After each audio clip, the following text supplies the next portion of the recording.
Boss ಅಭಿಮಾನಿಗಳು miss ಮಾಡದೆ ಈ ಸ್ಟೋರಿ ನೋಡ್ಬಿಡಿ. ಯಾಕಂದ್ರೆ ನಮ್ಮಣ್ಣ ಜೈಲಲ್ಲಿ ಇದ್ದಾರೆ, ಹೆಂಗಿದ್ದಾರೆ, ಏನು ಮಾತಾಡ್ತಾ ಇಲ್ವಾ, ಏನು ಸಂದೇಶಗಳು ಬರ್ತಾ ಇಲ್ವಲ್ಲ ಅಂತ ಯೋಚನೆ ಮಾಡ್ತಾ ಇದ್ರಿ. ಬಟ್ ನಿಮ್ಮ ಡಿ ಬಾಸ್ ಜೈಲಿನಿಂದಲೇ ಒಂದು ಸಂದೇಶ ರವಾನೆ ಮಾಡ್ದಂಗೆ ಕಾಣಿಸ್ತಾ ಇದೆ ಅಭಿಮಾನಿಗಳಿಗೋಸ್ಕರ.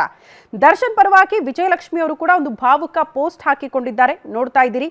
ಕಾಲವೇ ಸತ್ಯ ಹೇಳುತ್ತದೆ ಅಂತ ದರ್ಶನ್ ಹೇಳಿದ್ದಾರಂತೆ. ನಿಮಗಾಗಿ ನನ್ನ ಹೃದಯದಿಂದ ಈ ಸಂದೇಶವನ್ನ ಕಳಿಸ್ತಾ ಇದ್ದೀನಿ. ನನ್ನ ಅಭಿಮಾನಿಗಳಿಗೆ ನನ್ನ ವಿಜಿ ಸಂದೇಶ ತಲುಪಿಸ್ತಾಳೆ ಅನ್ನುವಂತಹ ವಿಚಾರವನ್ನ ದರ್ಶನ್ ಹೇಳ್ಕೊಂಡಿದ್ದಾರಂತೆ. ನಿಮ್ಮೆಲ್ಲರ ಪ್ರೀತಿ ಬೆಂಬಲ ನನ್ನ ಮತ್ತು ಸಿನಿಮಾದ ಮೇಲಿರಬೇಕು. ನಾನು ದೂರ ಇದ್ರೂ ಕೂಡ ನಿಮ್ಮ ಉಪಸ್ಥಿತಿಯನ್ನ ಅನುಭವಿಸುತ್ತೇನೆ. ದಯವಿಟ್ಟು ಯಾರು ಏನ್ ಹೇಳಿದ್ರು ಕೂಡ ಚಿಂತಿಸಬೇಡಿ, ಯಾವುದೇ ವದಂತಿಗೆ ಕಿವಿಗೊಡಬೇಡಿ ಅಂತ ವಿನಂತಿ ಮಾಡ್ಕೊಂಡಿದ್ದಾರಂತೆ ದರ್ಶನ್.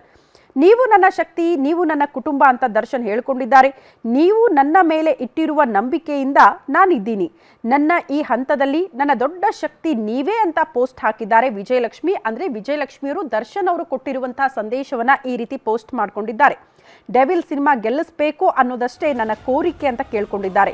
ನನಗೆ ತೋರಿರುವ ಪ್ರೀತಿಯನ್ನ ಡೆವಿಲ್ ಸಿನಿಮಾಗೂ ಕೂಡ ನೀವು ತೋರಿಸಬೇಕು.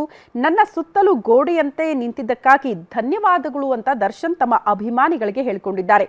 ನಿಮ್ಮ ದಾಸ ದರ್ಶನ್ ಅಂತ ಪೋಸ್ಟ್ ಮಾಡಿದ್ದಾರೆ ವಿಜಯಲಕ್ಷ್ಮಿ. ಅಂದ್ರೆ ದರ್ಶನ್ ಅವರ ಪತ್ನಿ ವಿಜಯಲಕ್ಷ್ಮಿ ಇಷ್ಟು ಭಾವುಕವಾಗಿ ಪೋಸ್ಟ್ ಹಾಕಿದ್ದಾರೆ ಅಂತ ಅಂದ್ರೆ ಈ ಪೋಸ್ಟ್ ನಟ ದರ್ಶನ್ ಅವರ ಪರವಾಗಿ ದರ್ಶನ್ ಹೇಳಿರುವಂತ ಅಷ್ಟು ಮಾತುಗಳನ್ನು ಕೂಡ ಪೋಸ್ಟ್ ನಲ್ಲಿ ಉಲ್ಲೇಖ ಮಾಡೋದ್ರ ಮೂಲಕ ಡೆವಿಲ್ ಸಿನಿಮಾ ರಿಲೀಸ್ ಆದಾಗ ನಿಮ್ಮ ಸಪೋರ್ಟ್, ನಿಮ್ಮ ಬೆಂಬಲ, ನಿಮ್ಮ ಪ್ರೀತಿ ನಾನ್ ಇದ್ದಾಗ ಹೇಗಿರ್ತಿತ್ತೋ ಈಗಲೂ ಕೂಡ ಈ ಸಿನಿಮಾ ಮೇಲೆ ಹಾಗೆ ಇರಬೇಕು ಅಂತ ಅಭಿಮಾನಿಗಳಿಗೆ ಒಂದು ಸಂದೇಶ ಕೊಟ್ಟಿದ್ದಾರೆ.